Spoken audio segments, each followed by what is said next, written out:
नमस्कार, मैं मिशिका शर्मा आप सबके हृदय में विराजमान माँ सरस्वती को नमन करती हूँ। सबसे पहले मैं डॉक्टर ऋषि शर्मा जी का हृदय से आभार व्यक्त करती हूँ, जिन्होंने मुझे हिंदगी है जिंदगी मंच पर आने का मौका प्रदान किया। उसके लिए मैं उनकी आभारी हूँ। मेरा नाम मिशिका शर्मा है। मेरा एक नाम मेरी दादी ने प्यार से मनु भी रखा है। मैं कक्षा 2 में केंद्रीय विद्यालय क्रमांक 1 छिंदवाड़ा मध्य प्रदेश में पढ़ती हूँ। मेरी उम्र 7 वर्ष की है। मेरी मम्मी कहानियाँ और कविताएं भी लिखती है और मुझे सुनाती भी है।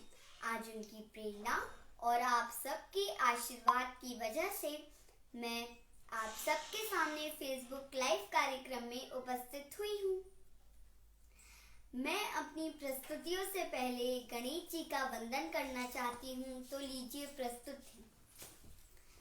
वक्रतुंड महाकाय सूर्यकोटि समप्रभा निर्विघ्नं कुरु मे देव सर्वकार्येषु सर्वदा। ओम असतो सद्गमय ओम तमसो मा ज्योतिर्गमय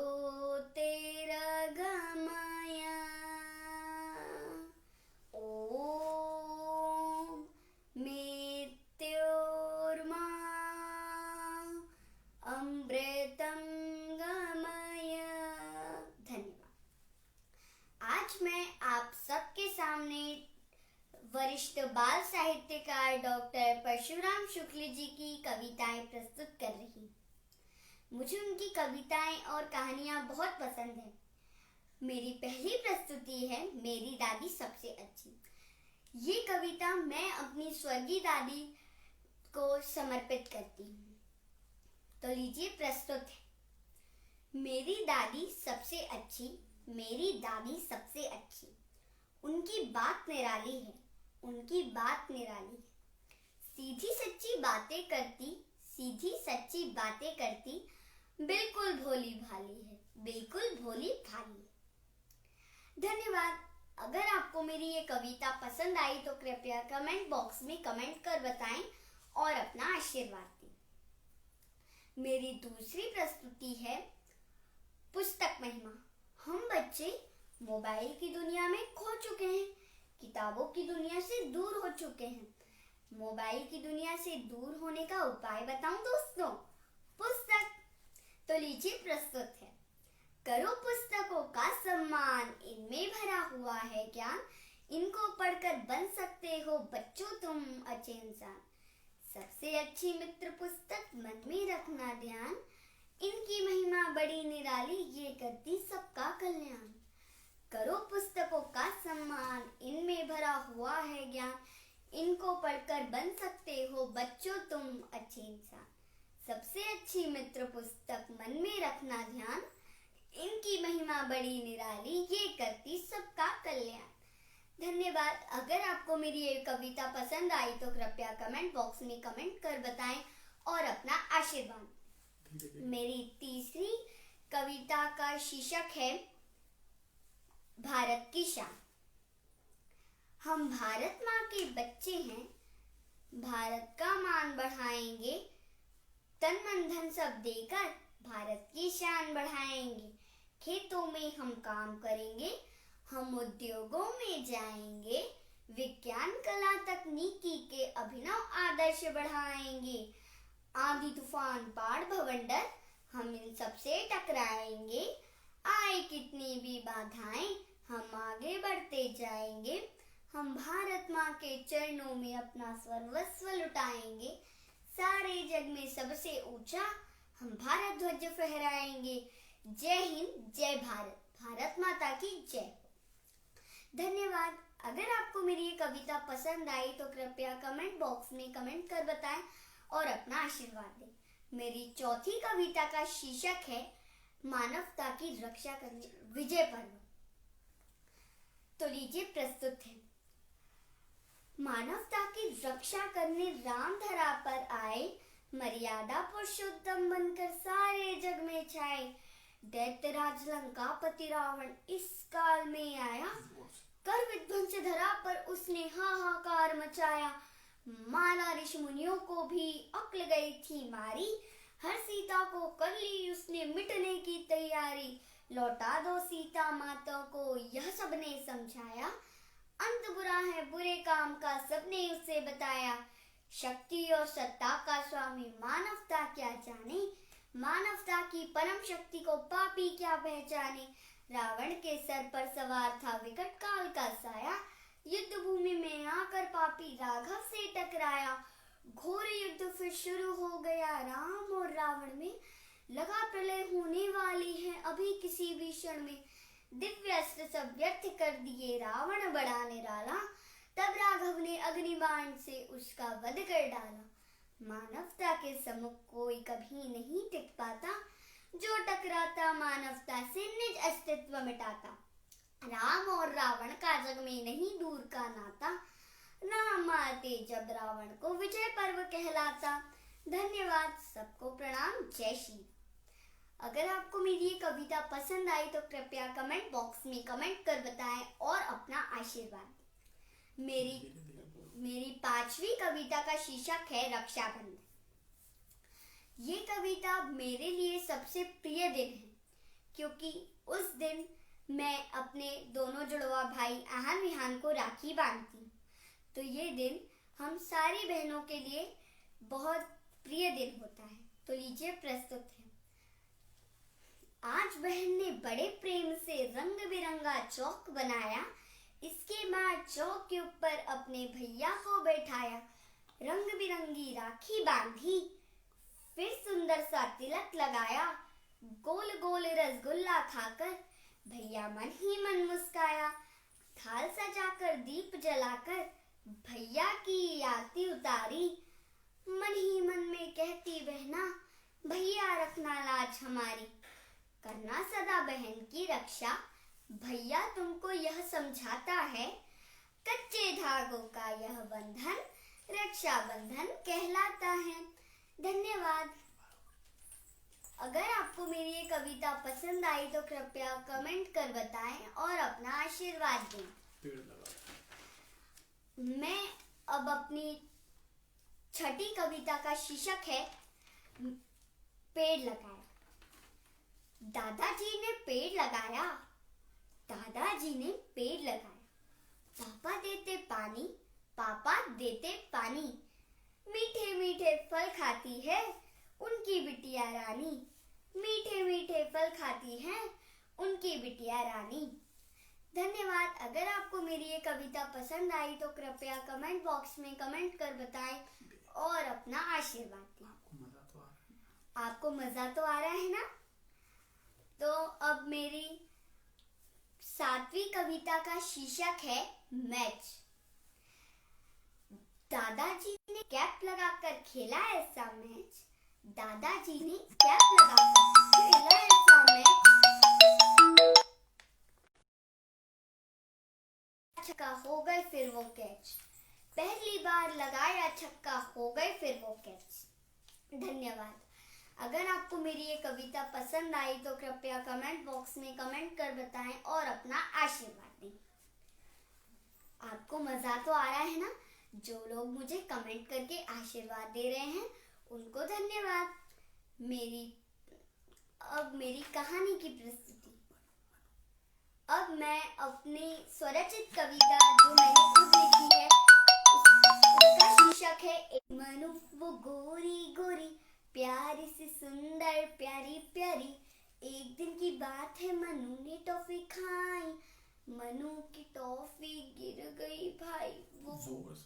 वो खूब खूब रोई, परेशान हुई, दौड़ करके अपने पापा के पास गई। पापा बोले रो मत मनु, ला दूंगा तुझको टॉफी। नहीं नहीं। सुनकर शुभी खेली खुशी हुई, दौड़ करके अपनी माँ के पास गई। धन्यवाद। अगर आपको मेरी यह कविता पसंद आई तो कृपया कमेंट बॉक्स में कमेंट कर बताएं और अपना आशीर्वाद दें। मेरी अगली गीत का है हिंद देश के निवासी। हिंद देश के निवासी सभी जन एक हैं, रंग रूप वेश भाषा चाहे अनेक हैं। बेला गुलाब जूही चंपा चमेली, बेला गुलाब जूही चंपा चमेली, प्यारे प्यारे फूल गूथे माला में एक हैं। प्यारे प्यारे फूल गूथे माला में एक हैं। हिंद देश के निवासी सभी जन एक हैं, रंग रूप वेश भाषा चाहे अनेक हैं। कोयल की कूक न्यारी, पपी है की टेर प्यारी, कोयल की कूक न्यारी, पपी है की टेर प्यारी, गा रही तराना बुलबुल राग मगर एक है। गा रही तराना बुलबुल राग मगर एक है। हिंद देश के निवासी सभी जन एक हैं, रंग रूप वेश भाषा चाहे अनेक हैं। पथ है अनेक जिनका सागर वही है, पथ है अनेक जिनका सागर वही है। पथ है निराले सबकी मंजिल तो एक है, पथ है निराले सबकी मंजिल तो एक है। हिंद देश के निवासी सभी जन एक हैं, रंग रूप वेश भाषा चाहे अनेक हैं। धन्यवाद। अगर आपको मेरा यह गीत पसंद आया तो कृपया कमेंट बॉक्स में कमेंट कर बताएं और अपना आशीर्वाद दें। अब मैं अपनी कहानियों की प्रस्तुति आरंभ करती हूँ। मेरी पहली कहानी का शीर्षक है टूटा घड़ा। एक किसान था, उसके पास 2 घड़े थे। एक घड़ा था फूटा और एक घड़ा था अच्छा। तो वो जो अच्छा घड़ा था उसको अपनी इस बात पे घमंड हो गया कि वह अच्छा घड़ा है। तो वो किसान प्रतिदिन की तरह अपने घड़ों में पानी भरकर लाया करता था और टूटे घड़े का आधा पानी पूरा नीचे गिर जाया करता। अब एक दिन अच्छे घड़े ने अपने घमंड से कहा कि आप तो मालिक की सारी मेहनत बेकार कर देते हो। मालिक कितनी मेहनत से हमें पानी भरता है और तुम तो बस आधा ही पानी घर पहुंचा लेते हो, और मुझे देखो मैं तो पूरा पानी भरकर ले आता हूँ घर से। तो यह बात सुनकर जो टूटा घड़ा रहता है वो दुखी होकर रोने लगता है। तो किसान उनकी यह सब बातें सुनकर वहां आता है और उस टूटे घड़े को अपनी गोद में लेकर कहता है कि तुम रो क्यों रहे हो, बताओ।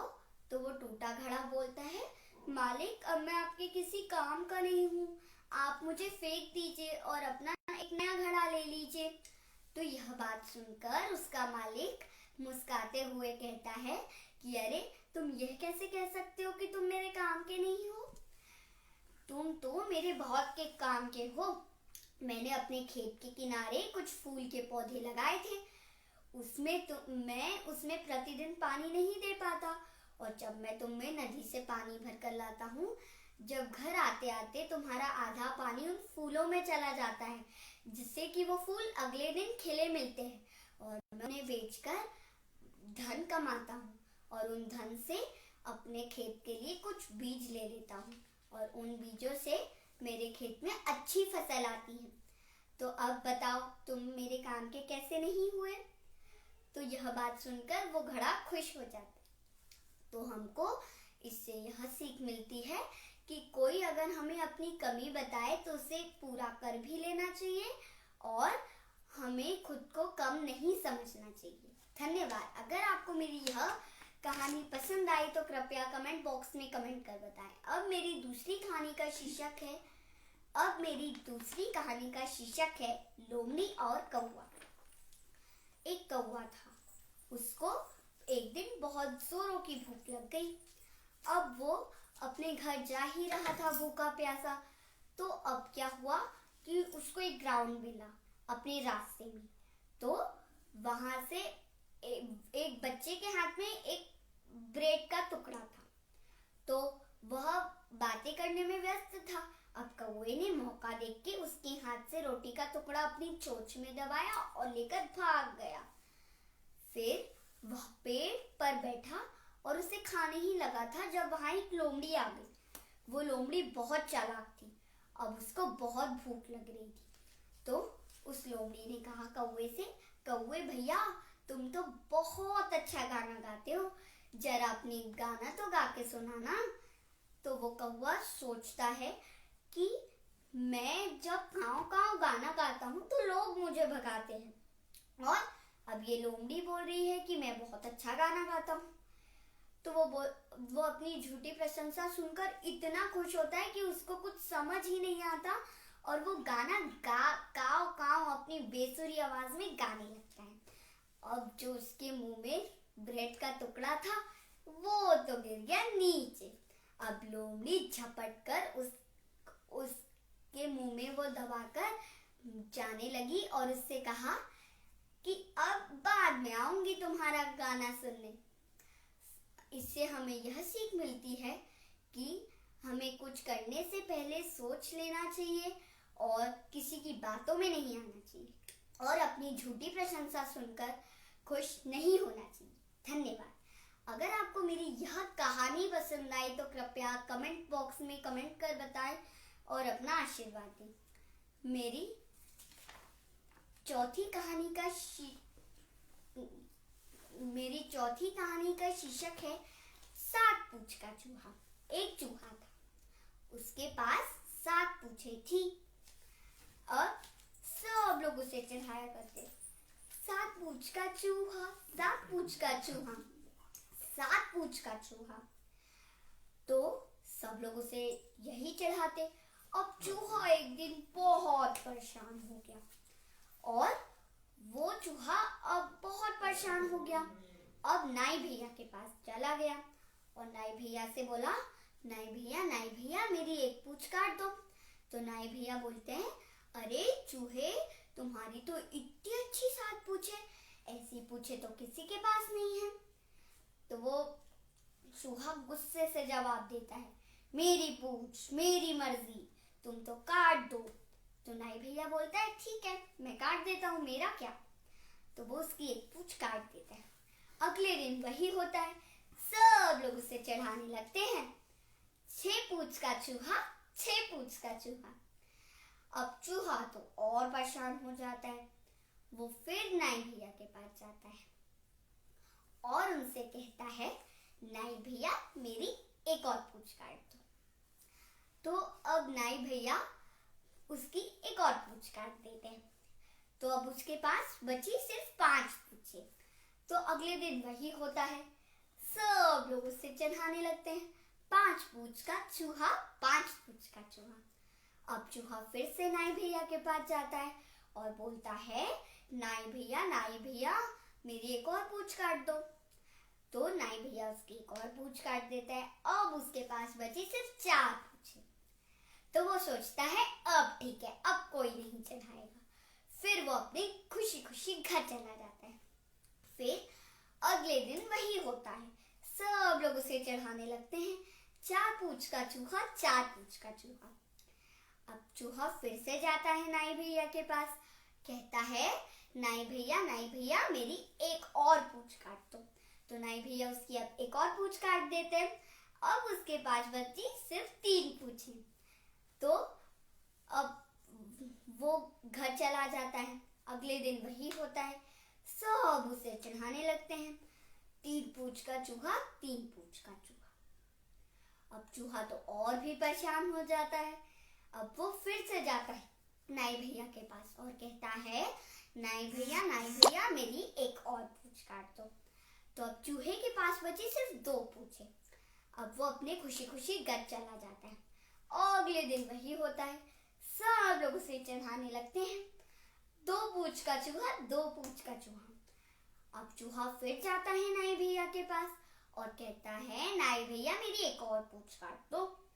तो वो नाई भैया उसकी एक और पूंछ काट देते हैं। अब उसके पास बची सिर्फ 1 पूंछ।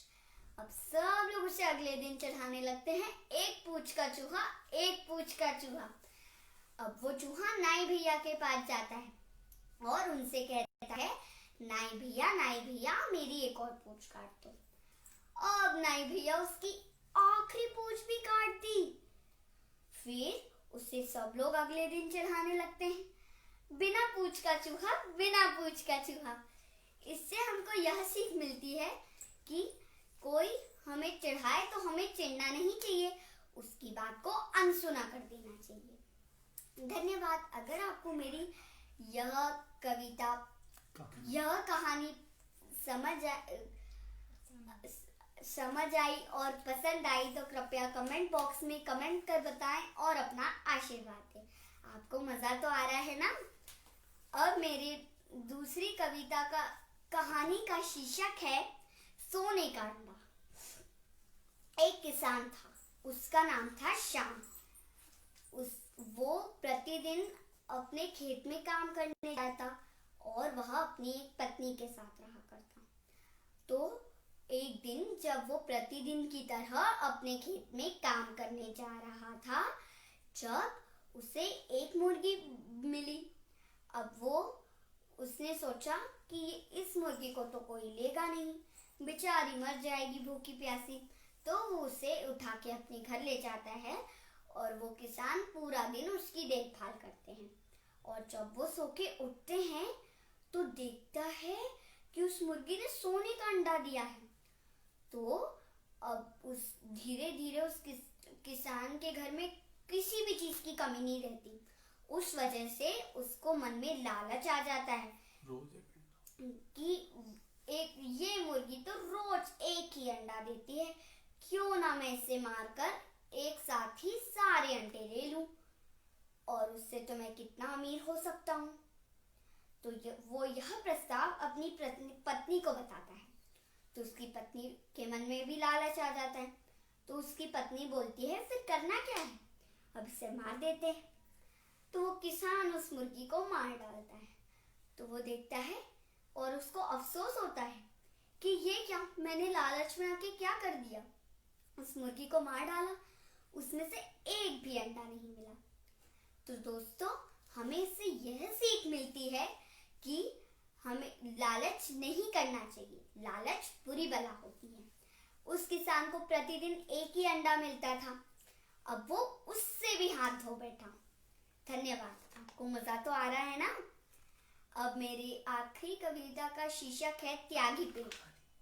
आखिरी कहानी का शीर्षक है त्यागी पेड़। एक बच्चा था, उसका नाम था रामू। वो प्रतिदिन एक पेड़ के पास जाया करता और उसके साथ खेला करता, उसके ऊपर चढ़ता था और उसके आम खाता था और उसके नीचे थोड़ी देर के लिए झपकी ले लेता। तो जब वो 4-5 साल का हो गया, बड़ा हो गया, तो उस कुछ दिनों बाद उसने आना बंद कर दिया।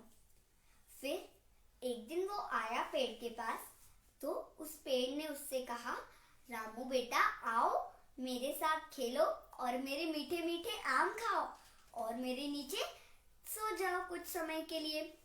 तो रामू गुस्से से जवाब देता है कि अब मैं बच्चा नहीं रहा जो तुम्हारे साथ खेलूंगा। तो वो पेड़ उदासी मन से कहता है कि मेरे पास तो खिलौने नहीं हैं, तुम एक काम करो, मेरे आम तोड़ लो और उन्हें इकट्ठा करो और उनको बेचकर तुम पैसे कमाओ और तुमको जितना भी पैसे मिलते हैं तुम उससे अपने लिए एक अच्छे खिलौने खरीद लो। तो रामू ये प्रस्ताव सुन के ही बहुत खुश हो जाता है और एक जल्दी से डलिया लाता है और सारे आम तोड़कर इकट्ठा कर कर उनको बेच देता है। अब उसको जितने भी पैसे मिलते हैं तो वो उन्हें बेचकर अपने लिए बहुत अच्छे अच्छे खिलौने भी खरीद लेता है। तो फिर उस दिन के कुछ दिनों बाद से रामू उधर आना बंद कर दिया। तो वह एक दिन आया जब वो बड़ा हो गया था। फिर वो एक दिन पेड़ के पास आया और फिर पेड़ ने कहा, रामू बेटा आओ मेरे साथ खेलो और मेरे नीचे सो जाओ। रामू ने फिर से गुस्से से जवाब दिया, अब मैं बच्चा नहीं रहा, अब मैं बड़ा हो गया हूँ, अब मुझे तुम पेड़ों की जरूरत नहीं है। तो वो बोलता है, अब मुझे मेरे परिवार के पालन पोषण के लिए एक घर चाहिए। तो वो पेड़ फिर से उदासी मन से कहता है कि मेरे पास तो घर नहीं है, तुम मेरे एक काम करो, तुम मेरी शाखाएं तोड़ लो और उनसे अपने लिए एक घर बना लो। तो रामू यह प्रस्ताव सुनकर फिर से उसकी टहनियां तोड़ देता है और उससे अपने लिए घर बना लेता है। फिर कुछ दिनों बाद वो उस पेड़ के पास नहीं आता तो वो पेड़ बहुत उदास हो जाता है और फिर वो एक दिन उसके पास आता है और बोलता है, अब मुझे मेरे परिवार के पालन पोषण के लिए एक बोट की जरूरत है, तुम क्या मुझे बोट दे सकते हो? तो पेड़ रहता है वो उदासी मन से बोलता है कि मेरे पास बोट तो नहीं है, तुम मेरा तना ले लो और उससे अपने लिए एक अच्छी बोट बना लो और उससे अपने परिवार का पालन पोषण कर लो। तो वो उस पेड़ का तना ले लेता है काट कर और उससे अपने लिए एक बोट बना लेता है। फिर कुछ दिनों बाद वो उस पेड़ के पास नहीं आता। तो वह एक दिन आता है और वो तब बूढ़ा हो चुका रहता है। फिर बूढ़ेपन में आता है और बोलता है कि वो जब आता है तो पेड़ रोकर बोलता है कि रामू बेटा, अब मुझे तुमको देने के लिए कुछ नहीं है, अब मेरे पास ये बस मरने वाली जड़ ही रही है।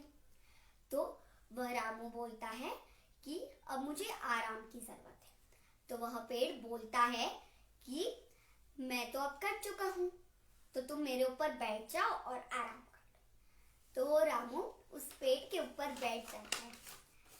तो वह पेड़ खुशी में रोने लगता है।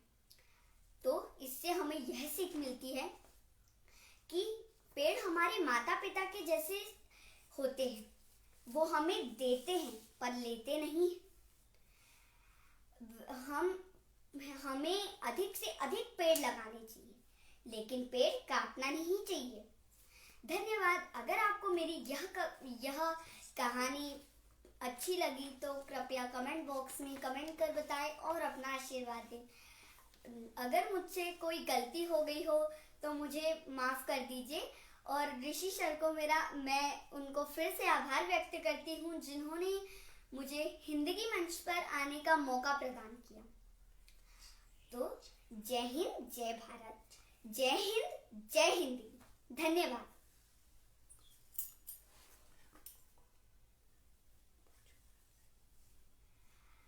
मैं सर को आभार व्यक्त करती हूँ, मुझे उनने मंच पर आने का मौका दिया। मैं अगली बार बहुत अच्छी प्रस्तुति दूंगी और जिन लोगों ने मेरा कार्यक्रम देखने के लिए वो इस लाइव कार्यक्रम में समय निकाला और वह जुड़े और मुझे देखा, तो उनको भी मैं आभार व्यक्त करती हूँ। धन्यवाद। जय हिंदी, जय हिंद, जय भारत, जय हिंद। धन्यवाद।